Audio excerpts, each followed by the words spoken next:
सभी का खून है शामिल यहाँ की मिट्टी में, किसी के बाप का हिंदुस्तान थोड़ी। बहुत से लोगों को ये गलतफहमी होती है कि लोकतंत्र की परिभाषा यहीं तक सीमित है कि 100 में से 51 लोग इकट्ठा हो गए और 49 लोगों के बारे में कुछ भी सोच विचार और कार्यवाही कर दें। ऐसा नहीं।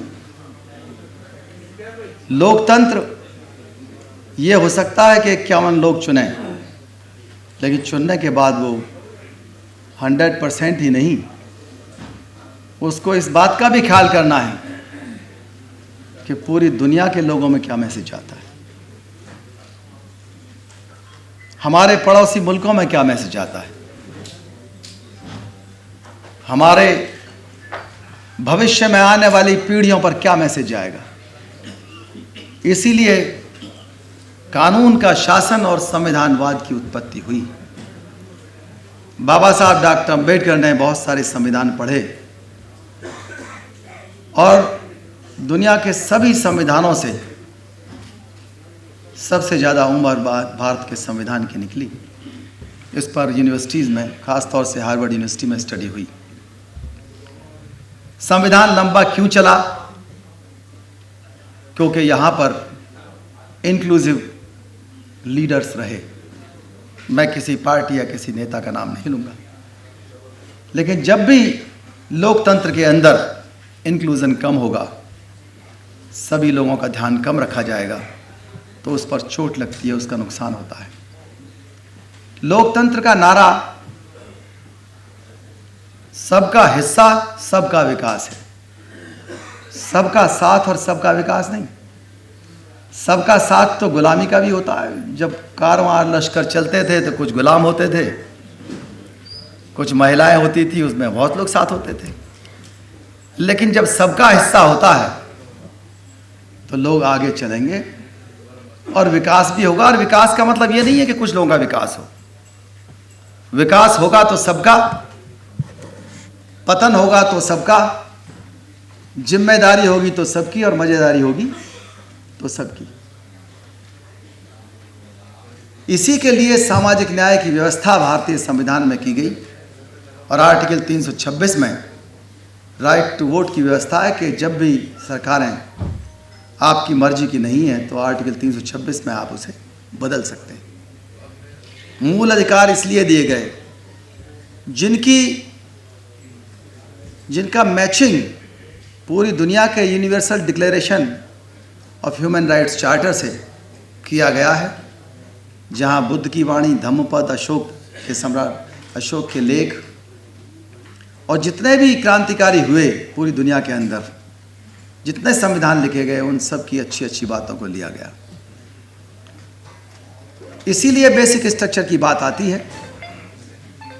और जब देश के अंदर ये बात आने लगी कि इस देश के अंदर जो भी दिक्कतें हैं उसकी जिम्मेदारी विदेशी आक्रांताओं को है, कभी अल्पसंख्यक के ऊपर लगा दी, कभी अंग्रेजी राज के ऊपर लगा दी और अपनी जिम्मेदारी से लोग मुक्त हो गए। ये मुक्त होना एक पलायनवाद है। भारतीय संविधान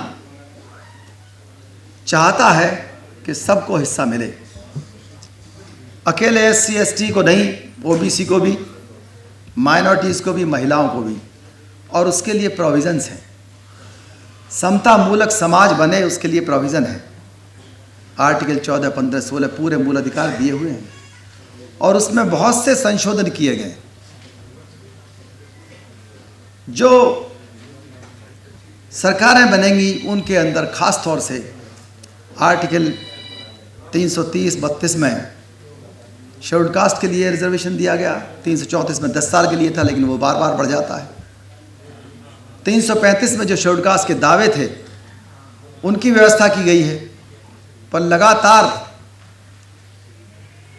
जो भी लोग लीडर्स रहे, या तो चुप होने वाले लीडर रहे जो ना बाहर बोल पाए ना अंदर बोल पाए, उन्होंने हिस्सेदारी की मांग ही नहीं की। जाति जैसी संस्था ने इस देश का इतना नुकसान किया, जो आज भी संविधान का नुकसान करने के जो ट्रेनर्स आ गए हैं, प्रशिक्षक वो बहुत पहले से रहे, उसको ख़त्म करने का प्रयास नहीं किया गया। बाबा साहब ने अपनी स्पीच ग्रामर ऑफ एनार्की में पहले ही कह दिया था कि अगर जाति को और असमानता को ख़त्म नहीं किया गया और माइनॉरिटीज़ का अगर ध्यान नहीं रखा गया और नायक पूजा अगर हो गई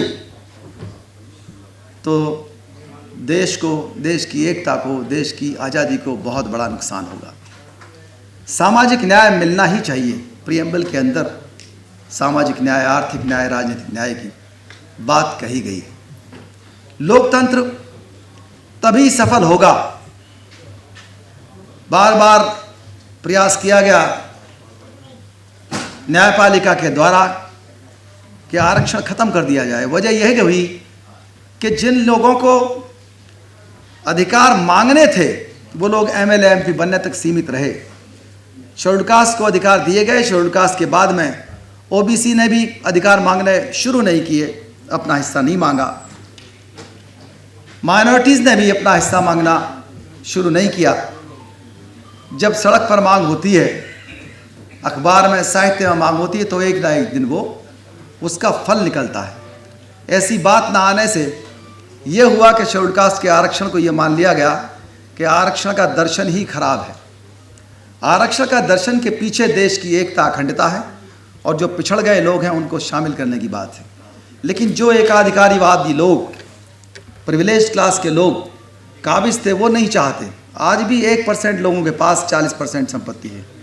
वो क्यों चाहेंगे कि नए लोग अधिकारी बनकर, कर्मचारी बनकर तनख्वाह पाने लगें? वो कभी ओल्ड पेंशन स्कीम ख़त्म करते हैं, कभी टैक्स सिस्टम में इस तरह का बदलाव लाएंगे, कभी वक्फ बोर्ड के बारे में संशोधन लाएंगे, कभी डिस्टर्ब करते हैं कि डेमोक्रेसी के अंदर जो समस्याएं रहें वो पल्स देखते हैं कि ऐसी चर्चा रहें हमेशा कि लोग अपना हिस्सा ना मांग पाएँ। जो समस्याएं हैं वो इतनी ही समस्या रहे कि वो अपने जीवन के लिए, अपने आप जीवन की मांग करते रहें, उसी में खुश रहें। आज भी SC/ST एक्ट के 126 अपराध रोज होते हैं।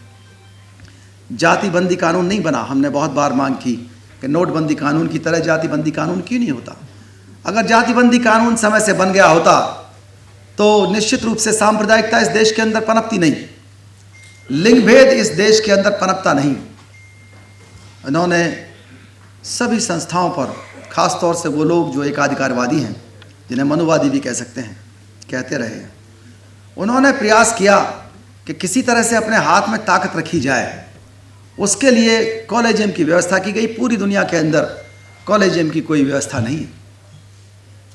जज अगर जज को चुनेंगे तो कल सांसद कहेंगे, सांसद भी सांसद को चुनेगा, कल को ब्यूरोक्रेसी वाले भी कहेंगे हम भी ब्यूरोक्रेसी को चुनेंगे। ऐसी व्यवस्था नहीं हो सकती। जो संविधान में मूल रूप से प्रोविज़न है वही होने चाहिए। फिर लेटरल एंट्री की व्यवस्था की गई, उसमें भी कुछ ही परिवारों के लोग आने लगे। आरक्षण पर इतने कुठाराघात हुए। जब भी आरक्षण की बात आई, चाहे मंडल कमीशन की बात आई, लगातार कभी स्टे दिया गया, कभी कम एग्जीक्यूट किया गया। मंडल कमीशन भारतीय संविधान के बाद एक बहुत ही फाइन डॉक्यूमेंट है जो माइनॉरिटीज़ के लिए भी इम्पोर्टेंट है, SC के लिए भी इम्पोर्टेंट है। जब एक को अधिकार मिलता है तो दूसरे को अधिकार मजबूत होता है, जिसको वो अधिकार पहले से मिल रहा है। मंडल कमीशन के अंदर अगर प्रोविज़न जितने दिए हुए हैं वो अगर ओबीसी के नेताओं ने पढ़ लिए होते तो ओबीसी के नेता SC/ST का रिजर्वेशन एंड प्रमोशन खत्म नहीं करते। वो शब्द ही गलत है, रिजर्वेशन प्रमोशन। दरअसल वो प्रोन्नति में बैकलॉग है, प्रमोशन में बैकलॉग। वो अपने हिस्से में ऊपर जाते हैं। उसको ऐसे प्रोजेक्ट किया गया कि जैसे कि दूसरे का हिस्सा कम किया गया। और ये माइनॉरिटीज़ के अंदर भी गलत मैसेज गया, ये ओबीसी के अंदर भी गलत मैसेज गया। और स्थिति ये हुई कि जो बहुजन यूनिटी आ रही थी वो टूटने लगी। रिजर्वेशन इन प्रमोशन करके किया उन्हीं लोगों ने था जिन्होंने खत्म करने के पीछे षड्यंत्र रचा था। और बहुजन यूनिटी खत्म करने के लिए क्रीमी लेयर का कंसेप्ट भी दे दिया। क्रीमी लेयर का कंसेप्ट एक आर्थिक कंसेप्ट है। मंडल कमीशन पूरी तरह से जो पिछड़ापन है उसको हर तरह से ख़त्म करना चाहता था। उसके अंदर भी प्रोन्नति का कंसेप्ट दिया हुआ है, मांग दी हुई है। अगर ओबीसी के नेता उसको लागू करते, अल्पसंख्यकों के लिए लागू करते प्रोन्नति में आरक्षण, प्रोन्नति बैकलॉग को, तो एक यूनिफाइंग लॉ बनता, बहुजन एकता उससे बढ़ती। उन्होंने कहा ऐसा नहीं होगा, न्यायपालिका का यूज़ किया गया और इस तरह के निर्णय हुए जो पॉपुलर निर्णय संसद के द्वारा नहीं हो सकते थे। संसद ने 77th, 81st, 82nd, 85th amendment जारी किए और बताया कि प्रोन्नति में रिजर्वेशन है और अभी भी संविधान में छपता है, लेकिन लागू नहीं हो रहा। सामाजिक न्याय के मामले, माइनॉरिटीज़ के वेलफेयर के मामले स्टे हो जाते हैं और बहुत दिन तक रहते हैं, जिसका नुकसान किसको होता है? लोकतंत्र को नुकसान होता है। जो लोकतंत्र से अपेक्षा की जाती है कि वो शांति से विदाउट किसी क्रांति के बदलाव लाएंगे, वो एक हताशा और निराशा में बदल जाती है। मंडल कमीशन के सभी बिंदु बहुत ही ज़्यादा राष्ट्रवादी हैं और पिछड़ेपन को दूर करने वाले हैं। उनका अध्ययन सभी SC, ST, OBC के नेताओं को, माइनॉरिटी के नेताओं को अत्यंत आवश्यक है, उन्हें पढ़ना चाहिए। जब भी उनको पढ़ेंगे निश्चित रूप से लगेगा कि बहुत बड़ा, बहुत अच्छा डॉक्यूमेंट है। SC, ST एक्ट को ख़त्म करने का पूरा प्रयास किया गया, सीधे नहीं कर पाए तो पूरी तरह से न्यायपालिका के माध्यम से करने का ख़त्म किया। लेकिन ये पल्स देखते हैं, जो मनवादी ताकतें हैं वो पल्स देखा करती हैं कि आखिर कैसे इसको चेंज किया जाए। ये सारी चीज़ें, इनके पीछे समस्याएं बहुत सारी हैं SC, ST, OBC माइनॉरिटीज़ की। हम एक एक एक्ट को बात नहीं कर सकते, लेकिन हम समाधान परक सोच रखते हैं, एक विचार परक और सुझावात्मक सोच रखते हैं। मैं कुछ बिंदु रखना चाहूँगा। हम चाहते हैं कि जो कॉन्स्टिट्यूशनल बेंच है, उस बेंच का जो कॉन्स्टिट्यूशन है ये सुझाव के रूप में आएगा तो एक दिन लागू भी होगा। ये मांग करनी चाहिए, जितने भी लोग बैठे हैं अपने मैनिफेस्टो में इसको लिखें। उसमें 2 SC, ST के मेंबर होने चाहिए, 2 SC के, 1 ST का, 5 OBC के, 2 माइनॉरिटीज़ के और 1 सामान्य का मेंबर होना चाहिए। लगभग 11 लोग हों, तब वो न्याय कर पाएगा और लोगों की अपेक्षा पूरी करेगा। इसी तरह से इलेक्शन कमीशन ऑफ इंडिया में बहुत बड़ा देश है, एक चीफ इलेक्शन कमीशन से क्या होगा? 11 लोग हों और वो सर्वसम्मति से या बहुमत से निर्णय लें, उसके अंदर भी यही हो, 2 SC, 1 ST, 5 OBC, 2 माइनॉरिटी और 1 सामान्य का सदस्य हो, तो निश्चित रूप से इलेक्शन भी फेयर इलेक्शन होगा। लोकसभा के क्षेत्र, इस देश के बारे में बहुत कम चर्चा होती है, मैंने बहुत साल रिसर्च की इसमें। लोकसभा के क्षेत्रों का जो रिसर्च है वो ये है कि जितनी बड़ी कॉन्स्टिट्यूंसी होगी उतनी ही वोट की कीमत कम होती है। हमारा देश, जनसंख्या तो दुनिया में लगभग सबसे ज़्यादा है, चाइना और इंडिया की, लेकिन आप किसी भी बड़े से बड़े या छोटे से छोटे देश से तुलना करके देखेंगे तो लोकसभा के क्षेत्रों के बारे में मैं आपको मोटा मोटा बताता हूँ। इंग्लैंड की जनसंख्या है 5 करोड़ के आसपास, उनके 1500 MP। फ्रांस की 6.5 करोड़, 925 MP। इटली की 6.5 करोड़, करीब 900 से ऊपर MP। जो छोटे देश हैं वेनेजुएला वगैरह, उनके हर बार बढ़ जाते हैं। 2.5 करोड़ की जनसंख्या पर 181 MP। हम अपने पड़ोसी देशों के देखें, पाकिस्तान और बांग्लादेश लगभग 18-20 करोड़ के आसपास हैं। MP की संख्या 350। इसको आप जनसंख्या से जोड़ के देखिए कितना रेशो आता है। MP क्या सोचेगा किसके बारे में, किससे मिलेगा, किसका काम करेगा, किसका फ़ोन उठाएगा? आखिर क्यों इनको बड़ा नहीं किया जाता? चाइना की जनसंख्या हमारे बराबर है और उसके 2980 MP। हमारे MPs की संख्या बढ़ने वाली है 2026 की, लेकिन उनकी संख्या लगभग 2500 से 3000 अगर होगी तो लोकतंत्र का एहसास गांव-गांव में होगा और हर कम्युनिटी में होगा। और सब कम्युनिटीज़ को जैसे कि सेपरेट इलेक्ट्रेट में मेंबर्स मिलते थे, रिप्रेजेंटेटिव मिलते थे, उस तरह का अपने आप में एहसास होगा और उनकी बात सुनने वाले लोग एक तो नज़दीक आएंगे, जो रिप्रेजेंटेटिव है वो जनता के नज़दीक आएगा। ये अपने आप में एक बहुत बड़ी मांग होगी आप लोगों की, इस पर रिसर्च हो चुकी है। एक लाइन की चीज़ ध्यान रखिए, जब भी कॉन्स्टिट्यूएंट असेंबली छोटी होगी वोट की कीमत बढ़ेगी। वो और यहाँ तक कि जो भी वहाँ लोकल एकाधिकार जमाए बैठा हुआ है उसके एकाधिकार परिवारवाद भी अपने आप आधा हो जाएगा, आधे से भी कम हो जाएगा, जब अन्य लोगों को भी मौका मिलेगा, युवाओं को भी मौका मिलेगा। अभी क्या है, एक परिवार बैठा हुआ है कब्जा किया हुआ है, एक बिरादरी बैठी हुई है कब्जा किए हुए, एक धर्म के लोग बैठे हुए हैं। फिर बहुत से लोग ऐसे होंगे जो बिना किसी विरोधी से दुश्मनी लिए हुए या उसका विरोध सहे हुए, उसका सहयोग लिए हुए अपने आप भी अपने विचारों के ऊपर आगे चल सकते हैं। इस तरह के छोटे लोकसभा क्षेत्र लगभग 2500 से 3000 होंगे। तो आपकी बात सुनने वाले संसद में बहुत ज़्यादा होंगे। जहाँ तक बात है लोगों की ज़्यादा शोर मचाएंगे ऐसा नहीं है। जो नहीं बोलते हैं वो ज़िंदगी भर नहीं बोलते, जो बोलते हैं 10-20 वो लोग हमेशा बोलते हैं। ये अपने आप में बहुत महत्वपूर्ण मांग है, इसकी बहुत ज़्यादा आवश्यकता है। अब आते हैं आखिर समाधान क्या है। हर निर्णय जो न्यायपालिका का होता है वो चैलेंज होता है सुप्रीम कोर्ट में। सुप्रीम कोर्ट का जो निर्णय होता है वो संसद में चैलेंज होगा। संसद पब्लिक रिव्यू करती है और सुप्रीम कोर्ट जुडिशियल रिव्यू करता है। संसद के पब्लिक रिव्यू के बाद में कोई और रिव्यू नहीं होना चाहिए, क्योंकि जनता सर्वोपरि है, वी द पीपल। हम लोगों ने काफ़ी सर्वे किया इस बीच में 4 जनपदों में, जिला पंचायत में भी किया, एमएलए के इलेक्शन में भी किया, और बहुत ही अच्छे परिणाम आए। लखीमपुर खीरी, हरदोई, सीतापुर और लखनऊ में वहाँ जिला पंचायत सदस्य के जो सीटें थी 248 थी, और हमने वहाँ पर 50 लोग भेज करके यही किया कि जहाँ भी सामान्य सीट है वहाँ पर जो संविधान समर्थक उम्मीदवार हो उसी को वोट देनी है। संविधान समर्थक कौन है? जो जातिवाद में विश्वास न करता हो, जो धर्मांधता में विश्वास न करता हो, जो छुआछूत में विश्वास न करता हो, जो किसी भी तरह से अपराधी ना हो और कठपुतली भी ना हो, किसी के भाई भतीजा हो गया हो, उसको वोट नहीं देना। उसी तरह की शपथ दिलवाई। साहब सिंह धनखड़ साहब बैठे हुए हैं, इन्होंने बहुत बड़ा एक्सपेरिमेंट में उसमें शामिल रहे हैं।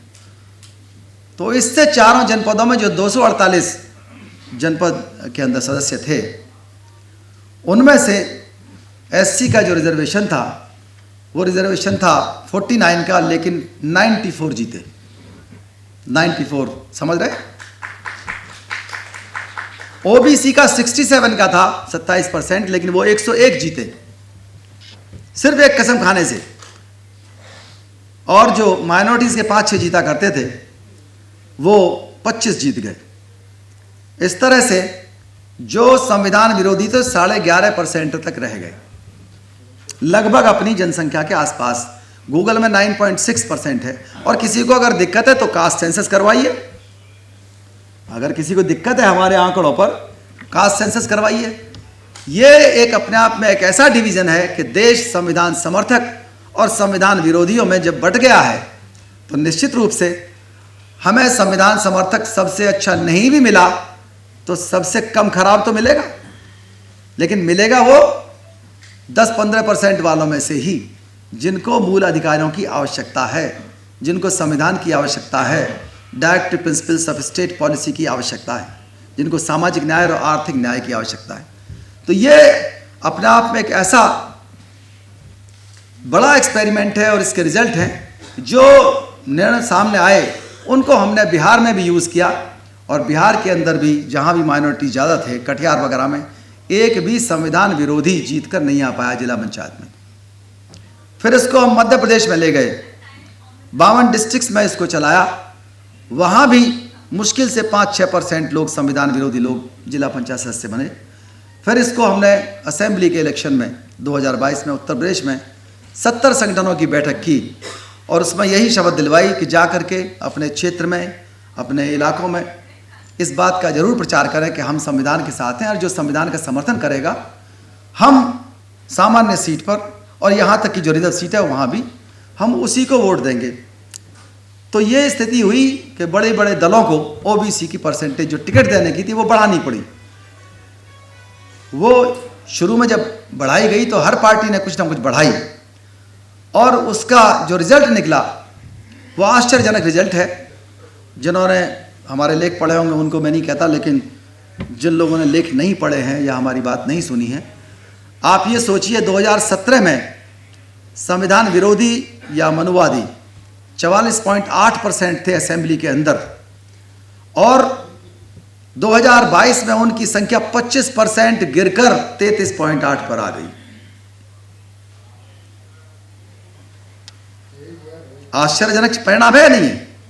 सिर्फ एक विचार से, एक सुझाव से, सिर्फ ये कसम खानी थी कि हम कितना भी दूध का धुला हो, कितना भी अच्छा हो, लेकिन संविधान विरोधी, आरक्षण विरोधी, अल्पसंख्यक विरोधी, मंडल विरोधी, ये सब निश्चित रूप से पर्याय हैं और हम इनको वोट नहीं देंगे। चाहे हमारी बीवी कहे, चाहे पिताजी कहे, ताऊ, चाचा, महबूबा, कोई कहे, लेकिन हम किसी भी संविधान विरोधी को, चाहे हमारी कितनी भी प्रिय पार्टी हो, हम पार्टी का प्रचार नहीं कर रहे, लेकिन हम चाहते हैं कि कैंडिडेट, उम्मीदवार अपने मुंह से कहे, अपना घोषणा पत्र निकाले अलग कि मैं संविधान के साथ हूं, मैं SC ST OBC माइनॉरिटी के आरक्षण के साथ हूं, महिलाओं के आरक्षण के साथ हूं। ये अपने खुद के मैनिफेस्टो में भी दे, अपनी पार्टी के मैनिफेस्टो में भी दिलवाए, फिर जनता के हाथ में, वोटर के हाथ में ये ताकत रहे कि वो चुने कि हमको सबसे अच्छा नहीं मिल रहा, हम सबसे खराब को चुनेंगे, सबसे कम से खराब को चुनेंगे। ये ताकत हम चाहते हैं कि पार्टी के नेताओं से हट करके वोटर के हाथ में आ जाए। और आज खुशी की बात है कि मैनिफेस्टो बेस्ड पॉलिटिक्स शुरू हो गई है। ये मैनिफेस्टो बेस्ड पॉलिटिक्स पूरी दुनिया के अंदर है। भारत में भी 2003-4 से शुरू हुई और अब लगभग 50 से 55% लोग जो मैनिफेस्टो में लिखते हैं उसको अपनाते भी। इसका कर्नाटक जैसे स्टेट में बहुत अच्छा असर भी हुआ था, उसमें माइनॉरिटीज़ के रिजर्वेशन था और कास्ट सेंसस की बात भी की थी। और वो कितनी निभाई गई, नहीं निभाएगी, देखिए कितने बार धोखा देगा आदमी मैनिफेस्टो में लिख करके। एक बार दे देगा, दो बार दे देगा, हमेशा के लिए कोई मूर्ख नहीं बना सकता। लेकिन धर्मांधता के आधार पर हमेशा लोग मूर्ख बनते हैं। वैज्ञानिकों को पहचानता नहीं कोई, लेकिन झूठ बोलने वालों का खूब सम्मान है पूरी दुनिया के अंदर, कहानी करने वालों का, अफवाह करने वालों का। वो खैर दूसरा मुद्दा है, लेकिन अब हम सिर्फ यही चाहते हैं कि आपका जो वोट है वो संविधान समर्थक को जाने लगेगा तो निश्चित रूप से यही नारा अपना वो है, संविधान के दुश्मन को न टिकट दो न वोट दो। और ये डिसीजन आपके हाथ में है। मैनिफेस्टो पढ़िए और मैनिफेस्टो घर घर भेजिए। मैनिफेस्टो ये भी ना हो कि 85 पेज का हो, 50 पेज का हो, एक पेज में सारांश बना करके दीजिए। और वो मैनिफेस्टो जो लोग यहाँ पर आए हुए हैं हिस्सेदारी आधारित हो। ये नहीं कि अकेले SC को हिस्सेदारी चाहिए, अकेले OBC को चाहिए, अकेले महिलाओं को चाहिए, माइनॉरिटी को भी चाहिए। अगर ये बात पिछले 50-60 सालों में नेताओं ने अपना ली होती और माइनॉरिटी का ध्यान रखा गया होता, OBC का ध्यान रखा गया होता, तो निश्चित रूप से उनको अधिकार मिल गए होते और अब अधिकार छीनने की किसी की हिम्मत नहीं होती। देश सबका है, समाज सबका है, सड़कें सबकी हैं। ये आज भी अगर मॉब लिंचिंग होती है, आज भी अगर ऑनर किलिंग हो रही है, आज भी 126 अपराध SC ST एक्ट के दर्ज हो रहे हैं, बहुत से दर्ज नहीं होते। आज भी महिलाओं की स्थिति ये है। अयोध्या गया था मैं अभी, एक बच्ची को उठा करके उसके प्राइवेट पार्ट्स में कांच की बोतल डाल दी गई, बलात्कार किया, उसकी आंखें फोड़ दी गई। जब लोग आदमी को आदमी नहीं समझ रहे, बच्चे को बच्चा नहीं समझ रहे, तो उनका सिर्फ एक ही इलाज है कि आपकी वोट ऐसे सांसद, ऐसे प्रतिनिधि चुने कि जो भी कानून बनाया जाएगा वो कानून जनता के हित में होगा और वही होगा जो संविधान का समर्थक होगा। उसके अलावा दूसरा कोई भी आदमी आपके हित की बात नहीं करेगा। अगर मान लीजिए आपको वेलफेयर की चिंता है तो यूनिवर्सल बेसिक इनकम लेकर के आइए। ये 5 किलो 6 किलो वाला मामला, ये तो सिर्फ जिंदा रखने वाला मामला है। आपको राष्ट्रवाद की चिंता है तो ये बताइए कितना इंटर मैरिजेस को आपने सपोर्ट किया, कितनी सुरक्षा दी इंटर मैरिजेस को। ऑनर किलिंग हो रही है, आप अपनी बेटी को मार देते हैं, आप अपनी बेटी को अधिकार नहीं दे रहे। तो जो संविधान विरोधी इस हद तक असमानता को प्रेम करता है, इस हद तक अंधविश्वासी है, इस हद तक परंपरावादी है, बस 2 मिनट में बात खत्म कर रहा हूं, तो उससे आप ये उम्मीद नहीं कर सकते कि आपको हक देगा। इसलिए वोट और टिकट पर निश्चित रूप से कंट्रोल कीजिए। वोट पर काफी कंट्रोल है, लेकिन टिकट पर जब आप कंट्रोल कर देंगे, जब पार्टियों को यह पता पड़ जाएगा कि हम ऐसा नहीं है किसी को भी टिकट दे देंगे और हमारे समर्थक इसको वोट देने लगेंगे, ये गलतफहमी छोड़ देंगे, तो टिकट का बेचना, टिकट का खरीदना बंद हो जाएगा। सही मामले में मिशनरी लोग और लॉयल लोग संसद में पहुंचेंगे जो कानून का ध्यान रखेंगे। और आज पैसा बहुत है, 1% लोगों के पास 40% संपत्ति है। अगर लोकतंत्र के अंदर मुफ्त शिक्षा नहीं है, मुफ्त न्याय नहीं है, मुफ्त चिकित्सा नहीं है, तो हमें लोकतंत्र की क्या जरूरत थी भाई? फिर तो राजा महाराजाओं की दया पे रहते ही हम, कोई दिक्कत नहीं थी।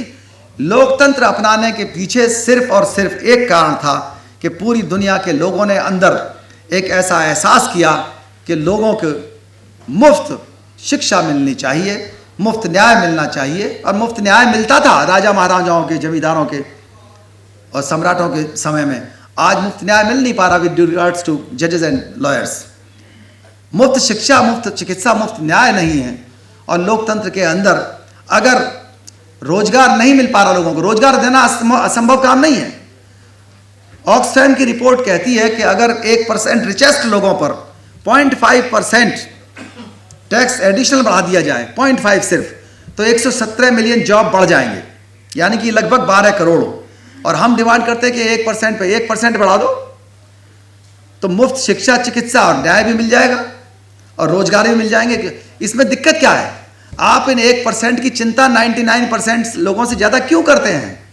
ये इसलिए करते हैं कि 99% लोगों के जो नेता हैं वो सोते हैं, वो अपने मैनिफेस्टो में कभी ऐसा वादा ही नहीं करते कि हम तुम्हें कभी अधिकार दिलवाएंगे, तुम्हारा हक दिलवाएंगे। सिर्फ एक नारे की चिंता करिए, सबका साथ वाला नहीं, सबका हिस्सा, सबका विकास। जय भीम, जय भारत, जय संविधान।